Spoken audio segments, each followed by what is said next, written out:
What's happening? Will Freeman, RevolutionaryLifestyleDesign.com, coming to you today to talk about drugs. My experience, my opinions, my advice, and something that I had as a question from one of my readers. And I thought that I should really expand on that, okay? Because a lot of you guys liked my video on TRT and pro hormones and what you should expect for performance enhancing drugs, but I want to give you one on what you should expect and what you need to know about recreational drugs. Okay, so let me give you a bit of my history first.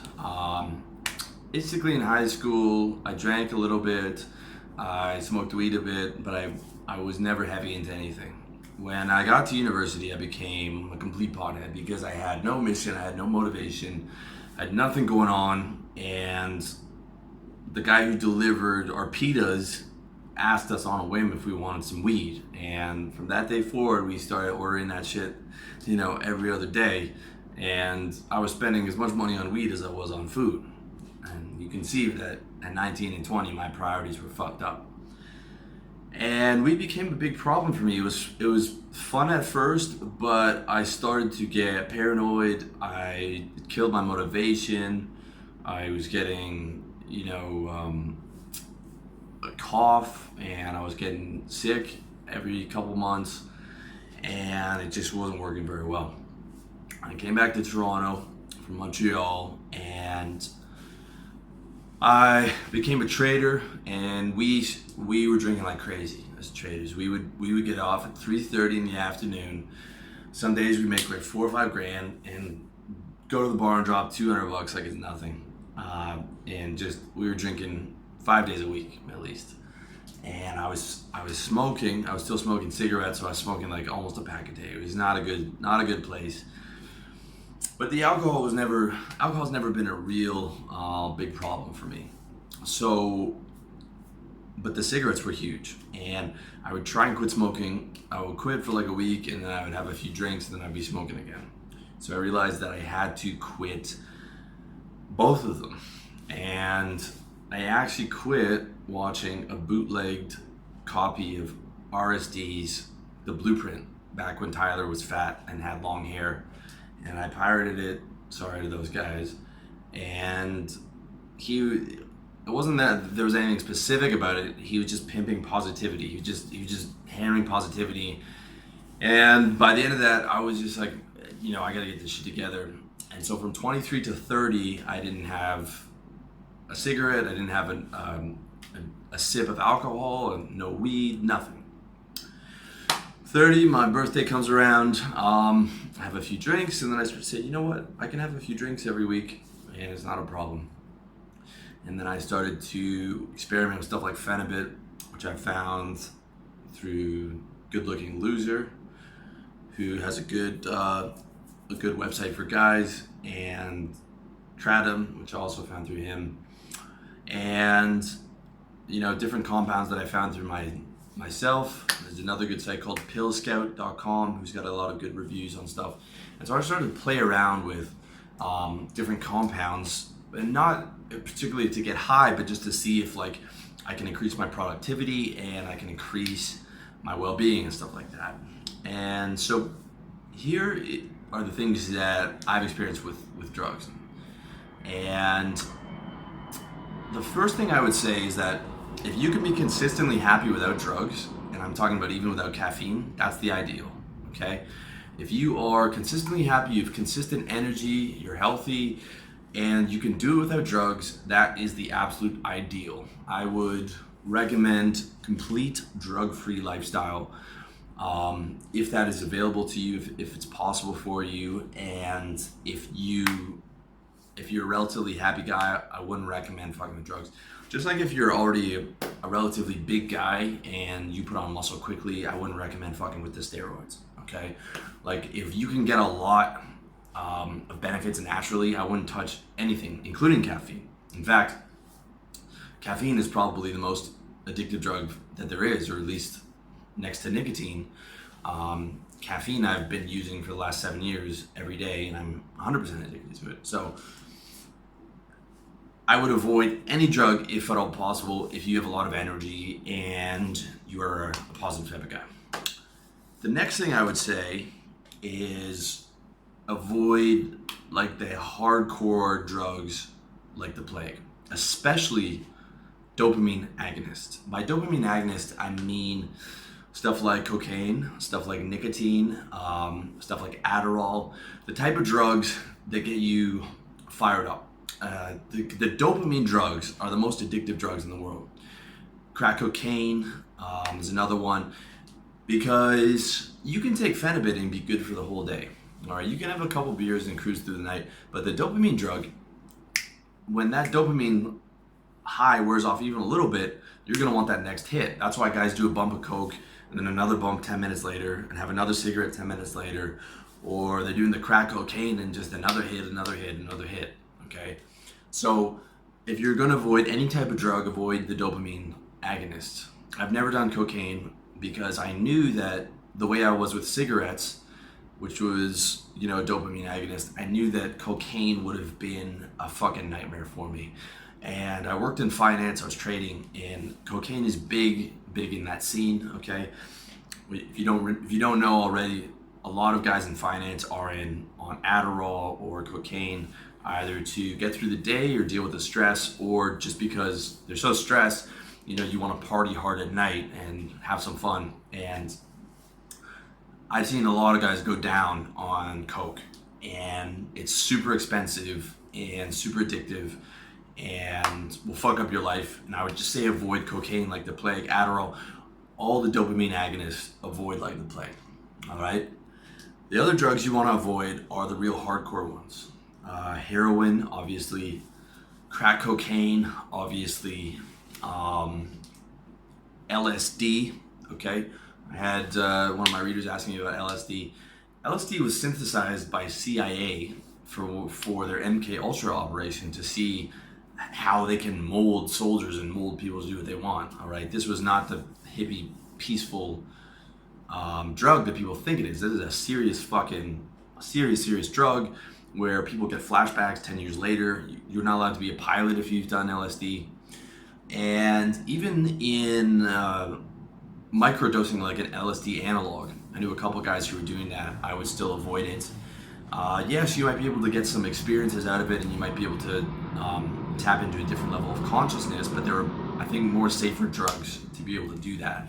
I would not touch any of those heavy psychedelics, because one bad trip and you're down and you might not be coming back. Or, you don't know what's going to happen when you give control to the drug. Okay, you don't want any drug where you're out of control. You never want to get high enough, or you never want to be in a state where you've lost control, because anything can happen. All right, you want to keep control. All right, so I wouldn't touch any of those drugs. So the dopamine agonists are a no. The hardcore drugs are a no. The one exception, okay, and this is just for entertainment purposes, and of course, I'm not telling you to break the law, but MDMA, someone who isn't me, has done M once, best day of his life, went to a festival, had an amazing time, and you just need to know that you're getting like pure shit. You need to have like someone who's got a testing kit, okay, because you can't just fucking buy this shit off some random guy and assume that it's going to be pure MDMA. It's probably not going to be. But doing something like that once a quarter, I don't think is the worst thing in the world if you don't have an addictive personality, okay? If you don't have an addictive personality, that's the key. The key to experimenting with any drug is that you have to be strong, you have to be mentally strong, and you have to have what I call an achievement mentality. And your achievement mentality is your moat, it is your protection, okay? If you read my book, How to Get Organized, you can find on my site, revolutionarylifestyledesign.com. I've got an automatic to-do list of everything I have to do in my life, automatically set up for every day. So I just look at my Wunderlist app and I know what I have to do. And that's what I wake up and live for. I live for getting my tasks done, because I know that when I get my physique tasks and my business tasks and my lifestyle tasks and the chores and everything, like my life is going to be great, okay? And I have that achievement mentality. So I wake up to get shit done. And then at the end of the day, then I switch to sort of like a pleasure-seeking mentality where I'm like, okay, let's go get a nice dinner. Maybe find a movie, find a book to read, hang out with a girl, have a few drinks or something like that. And then you're okay, but you want the majority of your life to be with that achievement mentality, because your achievement mentality protects you from getting into a serious addiction. Because anytime you feel that you're, okay, this is fucking my shit up, you're gonna get rid of that thing because you value achievement over pleasure. You get high off of building stuff and your mission and your business over chasing pleasure. If you have a pleasure-seeking mentality like I did when I was 19 and 20, then you're just gonna sit around smoking weed and jerking off all day because you don't have any fucking goals, you don't have any direction. So if you are gonna start playing with the drugs a little bit, that's the first thing you have to have down. You have to have that achievement mentality, and you have to be mentally strong. Okay, you can't be the type of person who's weak and easily addicted, because otherwise you just can't start fucking with these things. Okay, and it's unfortunate, but the guys who need the drugs the most, the guys who's really unhappy, who's really depressed, who has nothing going on, and who is mentally weak, is going to need the drug a lot more than the happy, positive guy with the achievement mentality. But unfortunately, that's the kind of guy who can't be fucking with drugs because it's going to become a problem. Whereas the guy who doesn't really need it and it's just like a little bonus to his life, that's the guy who can fuck with it because it won't become a problem, okay? So if you're really in that fucking struggling mentality, you need to like get that handled and get into that achievement mentality and that winning mentality before you start fucking with this stuff. Even like some of the lighter drugs, okay? So like when I'm reviewing stuff like Phenibut and Kratom, I always say like if you have an addictive personality or like you're really fucked up right now, you can't even mess with this, I don't think. Because it can easily turn into something bad. Okay, so with that said, all right, no dopamine agonists, no hardcore shit like crack cocaine and heroin. Get the achievement mentality, and then there's a few drugs that I think can be beneficial. First one's Phenibut. You can check out my video on that one. And once or twice a week, that makes you feel really chill, really happy, low anxiety. It's a great drug. I like it. But I have to admit, there was a few periods where I've used it more than a couple times a week. When I was in sales, I tested it 5 days a week because I was selling so much on it. I was like doubling, tripling my figures 5 times a week, but that was too much. Okay, and even since then, I would creep up to like, okay, 2-3 times, and then some weeks it's 4, and I'm like, okay, gotta bring it back down. All right, for me, Phenibut's a little bit too good, so it's almost like playing with fire, but it's not quite there yet. I'm able to keep that one under control. If it is spiraling out of control for you, then you just gotta get rid of it. The other big one, Kratom, which unfortunately I can't get here in Thailand. I don't like it as much as Phenibut, but I really like it for workouts, for energy. It takes a bit of your sex drive off. But again, I would only recommend that once or twice a week. Maeng Da is my favorite strain because it gives you a lot of energy and it's a bit of a painkiller, so you can get 1 or 2 extra reps at the gym.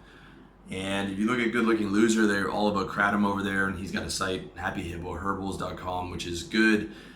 However, I do not recommend the Kratom lifestyle. Like a lot of the GLL guys are on the Kratom every day, and I've tried that, and they say that if you rotate strains, you can use it every day without developing intolerance. But I've tried that, and I just started to feel kind of like a zombie. I felt like zonked out, even if I was rotating strains. Maybe if I found different strains or I tweaked it a bit more, it could be a bit different. But for me, I don't like doing any drug every day. I don't like doing any serious drug every day. The only one that I do is caffeine. And, I'm addicted to that. And whenever I start to taper off caffeine, my productivity is going to be fucked. Like if I'm trying to taper off caffeine, I know for the next 2 weeks, I'm barely going to be able to get a video out every day to you guys because I'm just going to be fucking bedridden. So it is what it is. So that's it for kratom and Phenibut. I mean, if you're strong, you got an achievement mentality a couple times a week. Caffeine, I mean, I'm addicted to it, but my life has been better with caffeine than it was without it. Like, I get up, I get focused, it gets me out the door, moving, all that shit, and I use it on an intermittent fasting schedule. So I wake up 6 o'clock, take my caffeine pill, get on the elliptical, do my yoga, get in the shower, come back, take another half of the caffeine pill, so that's 200 milligrams. Don't eat till noon. Then I usually have a bit more caffeine at noon with some theanine or some 5-HTP or something like that. And I would avoid caffeine if you already have good energy, but if you don't have energy, you know, it's kind of a deal with the devil, but it comes with its benefits. Like, I couldn't have got through my career in sales without caffeine, period.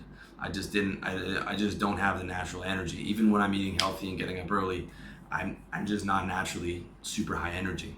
So I needed it to work, and I still need it to some degree. The other good ones that I like are 5-HTP, magnesium, and theanine. I just did a video on theanine. So the way that my cycle looks right now is caffeine every day, and then I'll take theanine 100 to 200 milligrams 5 days a week. And Monday to Friday, I'll take a 5-HTP pill before night, as well as magnesium, which relaxes you, helps you sleep, and takes a lot of the anxiety and edge off during the week.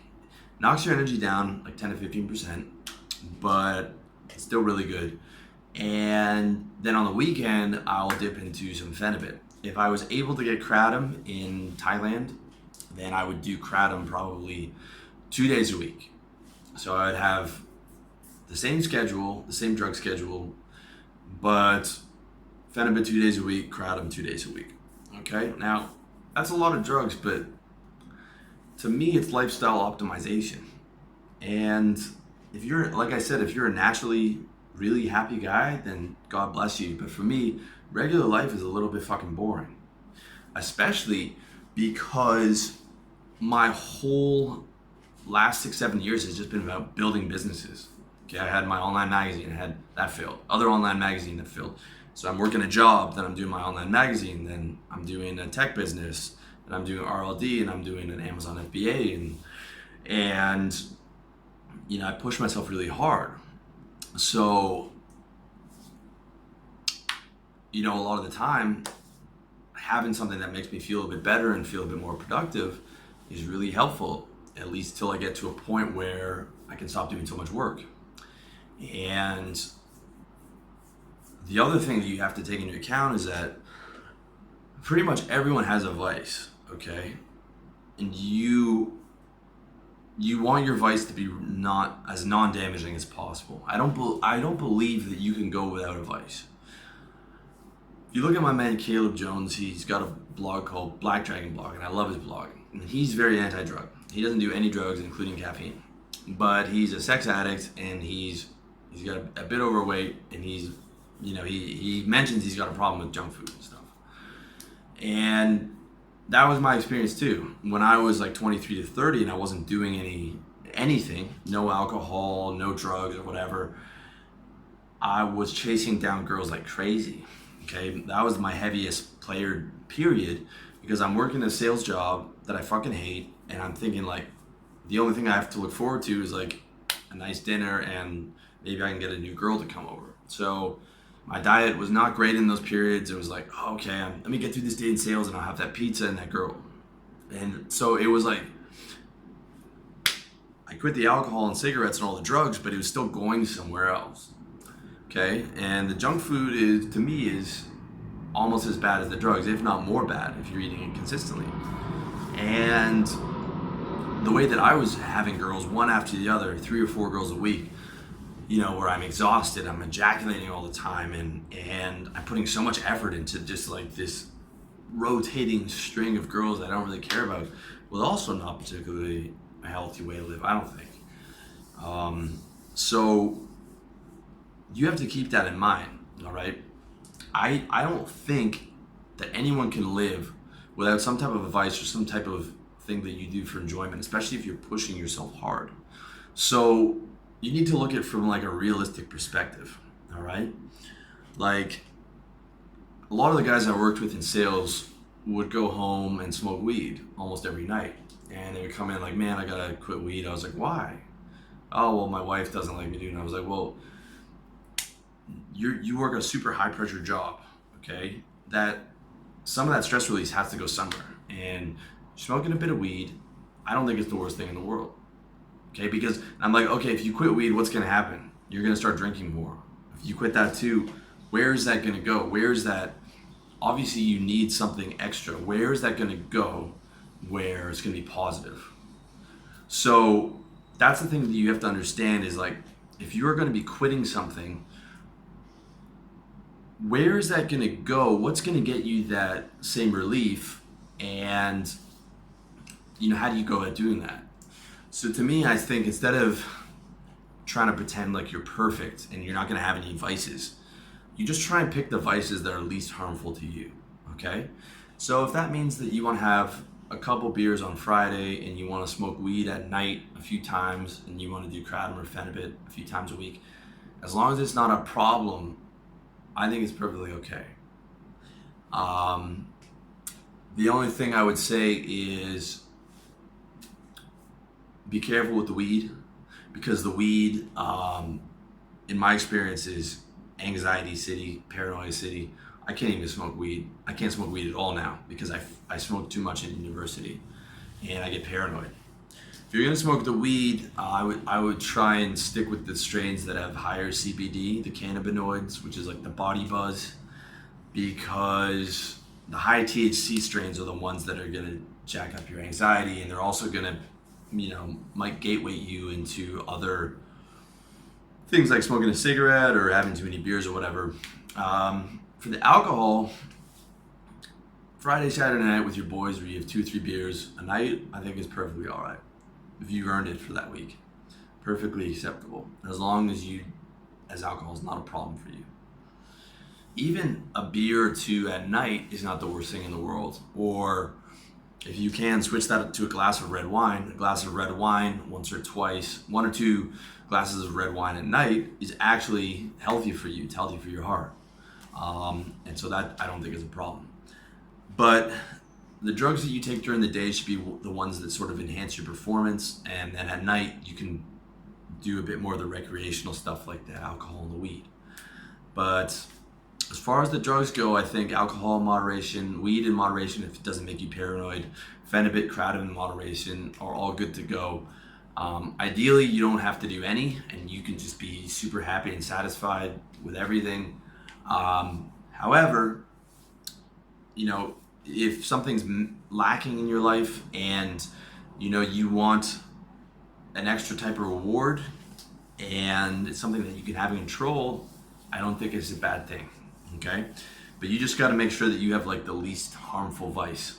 So if quitting cigarettes to go to getting hooked on junk food is trading one devil for the other. So you got to get to a point where you have like sort of the least harmful ones possible, okay?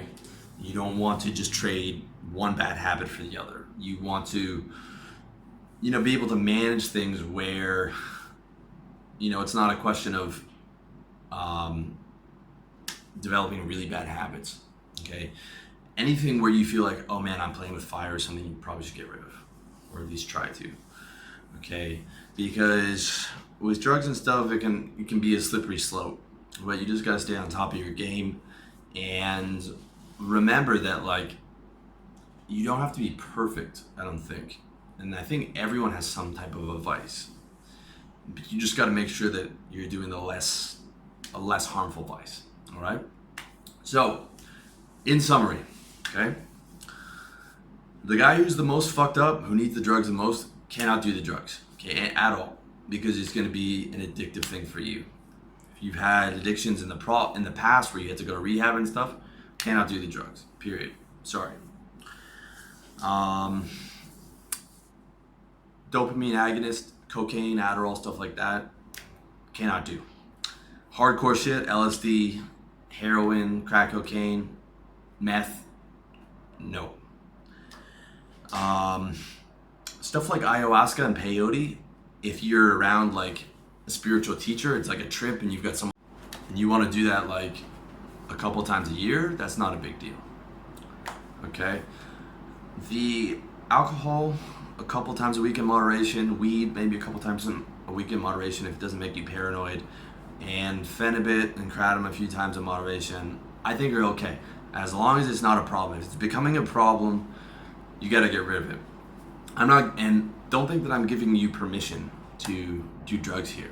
And you think, well, I can do it because Will said. No, I'm giving you the opportunity to test that shit out, but within control, and you're monitoring yourself to see, okay, can I do this without developing a problem? But again, the ideal is not doing any drugs and being able to be happy in that way. And lastly, if you are going to be fucking with the drugs, you can only be fucking with them when you've got that achievement mentality. When you have that mentality of you're waking up, you're organized, you're ready to do shit, and the drugs are just like a little bonus, a little reward that you get for handling all your business. When you don't have an achievement mentality, you have a pleasure-seeking mentality. And when your pleasure-seeking mentality is your primary priority, there's no stopping how bad things can get when you just have a pure pleasure-seeking mentality. Okay, that's how people end up as drug addicts. Everyone who's a drug addict has that just chasing pleasure mentality instead of chasing pleasure through achievement, getting high off the achievement. Like I did, look what I did with my business. Look what I built. Look what I did with my body. Look what I accomplished. Okay, that has to be your first way of getting fulfillment. Believe me, I've been there where I'm just looking for any high, like weed, alcohol, cigarettes, girls, and it's a very quick road to hell when that's all you can see. So hopefully that sums everything up for you, my take on drugs. I mean, again, I always try and give you like the balanced view, all right? So like the balanced view is like, ideally you don't do any. If you're gonna do some, you do sort of the moderate ones that act as performance enhancers that boost your mood a little bit, but you're still very functional on them. And then maybe at night, once or two times a week, you can do some of the more recreational ones like alcohol or weed. Of course, if that's legal and doesn't make you high in anxiety. But to play with them, you've got to have that achievement mentality. You've got to keep your eyes on the prize and recognize, okay, am I playing with fire with this one? Okay, for me, I can take alcohol or leave it, but some guys, that's game over for them. So stay on top of yourself, stay on top of your game, and let me know if you have any questions in the comment section, or if there's anything that you didn't understand. That's it. As always, I wish you all the best in your personal development journey. Check out my site, revolutionarylifestyledesign.com. Check out my books, revolutionarylifestyledesign.com/books. iTunes, SoundCloud, Facebook videos, YouTube, just all up in your fucking internets. I'm everywhere. So check me out. Thank you so much. Much love.